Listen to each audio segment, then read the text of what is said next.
Saya ulangi lagi. Assalamualaikum warahmatullahi wabarakatuh. Good morning students, wherever you are. Alhamdulillah.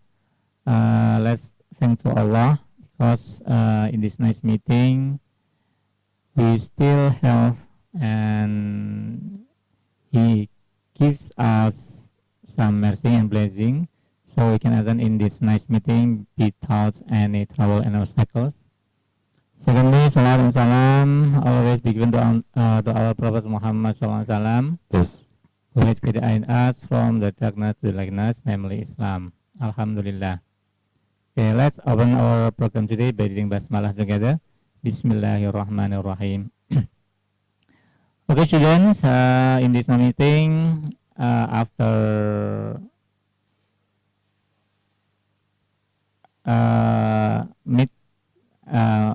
mid semester Pak ya kemana Pak? Mid semester, alhamdulillah. It is the first our meeting. Adalah pertama kalinya kita bertemu setelah mid semester kemarin. Kita akan membicarakan tentang expressing obligation. Yaitu apa? Yaitu pernyataan, ungkapan yang menyatakan tentang sesuatu yang wajib kita lakukan. Ya. Sebagai orang yang tahu tentang kondisi suatu, ya kita bisa menggunakan ungkapan-ungkapan semacam ini. Misalnya sebagai siswa kita harus belajar giat. Musim pandemi kayak gini kita harus jaga kesehatan. Nah semacam itu berarti expressing obligation.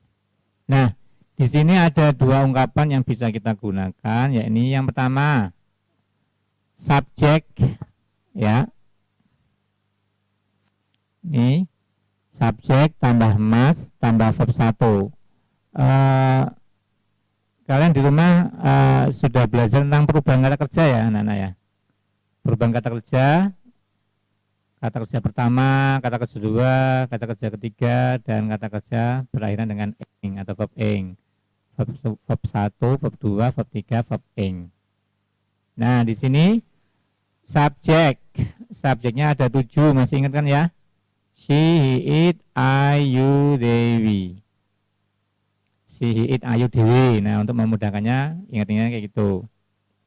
Nah, subjek you must study hard to prepare the final exam. Sini menggunakan must,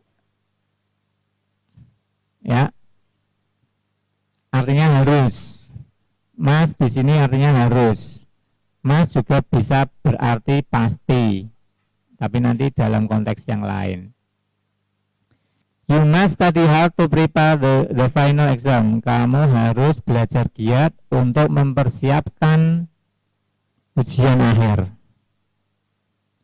Nah, obligasi di sini itu menggambarkan tentang sesuatu yang harus kita lakukan. Itu belajar giat. Kemudian yang kedua, subjek have to atau has to ditambah dengan kata kerja pertama. You have to study hard to prepare the final exam. Kamu harus belajar giat untuk mempersiapkan ujian akhir.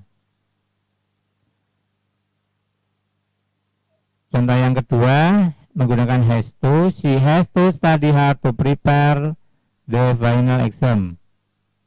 Dia harus belajar giat untuk mempersiapkan ujian akhir. Nah, bedanya have to sama has to. Untuk has digunakan untuk orang ketiga tunggal, yaitu she, he, it. She, he, it harus pakai has to. Kemudian kalau have to digunakan untuk subjek I, you, they, we. You, they, we. I, you, they, we. Bisa jadi they have to study hard to prepare the final exam. I have to study hard to prepare the final exam. Kemudian I, you, they, we, they have to study hard to prepare the final exam. Boleh, ya. Nah, di sini sama-sama artinya harus. Bedanya penggunaan must sama have to atau has to itu, kalau must ini ada tekanan dari luar untuk melakukannya. Jadi misalnya ayahnya, you must study hard to prepare the final exam. If you don't do it, I don't give you pocket money. Kamu harus belajar giat untuk mempersiapkan ujian akhir. Nek oga, kalau enggak belajar giat, kamu tidak saya kasih uang saku. Nah, itu berarti ada tekanan dari luar. Itu menggunakan must. Tapi kalau have to sama has to ini harusnya ada kesadaran karena belajar giat itu penting untuk masa depan kita. Jadi kita harus ada kesadaran melakukannya dengan rela hati, dengan senang hati. Jadi bedanya penggunaan wajib atau harus ini dari dalam diri sendiri kita menggunakan have to. Kemudian kalau dari luar ada tekanan kita menggunakan must. Jadi itu untuk ungkapan tentang sesuatu yang harus kita lakukan. Untuk yang kedua, ungkapan larangan. Nah, ungkapan larangan ini anak-anak ada ini ya. Nah, ungkapan larangan ini ada 3 macam. Don't diikuti dengan kata kerja pertama. Don't cry for me Argentina.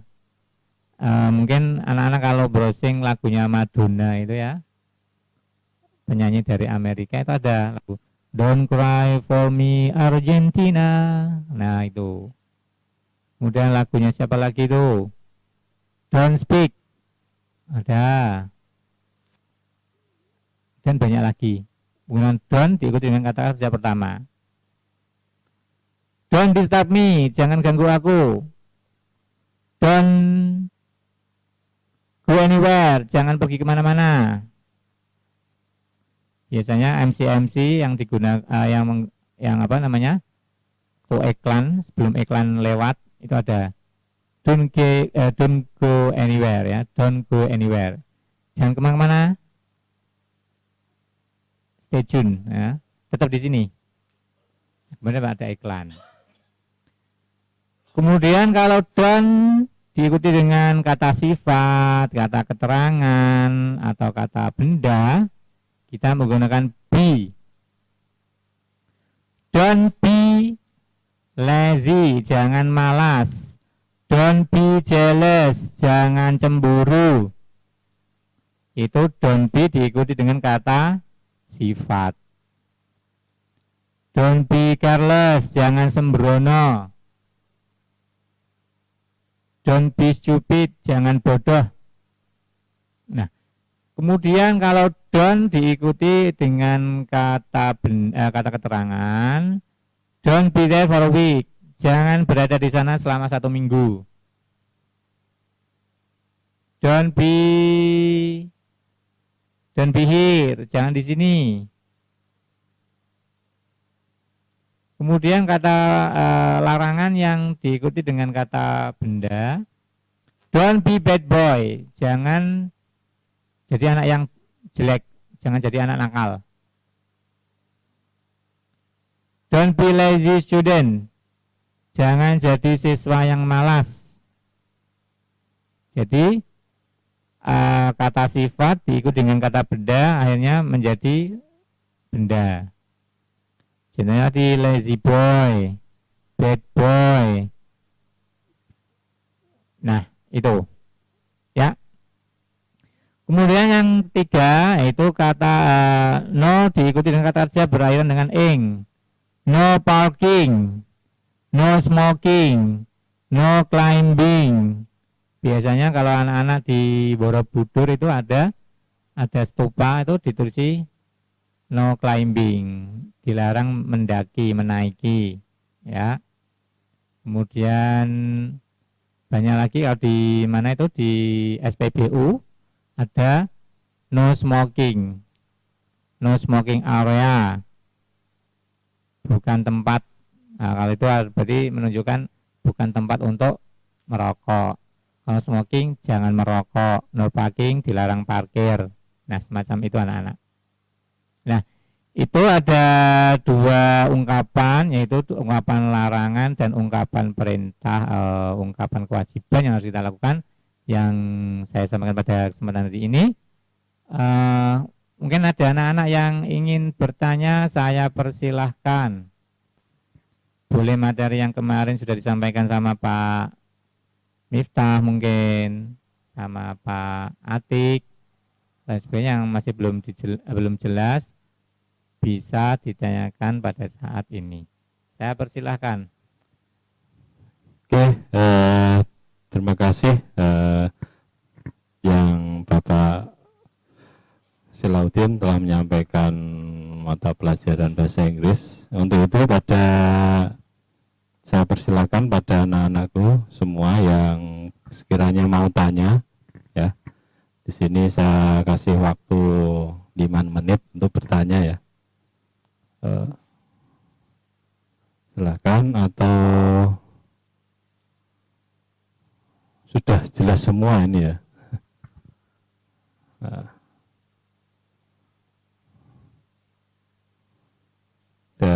Ini tidak ada, ya.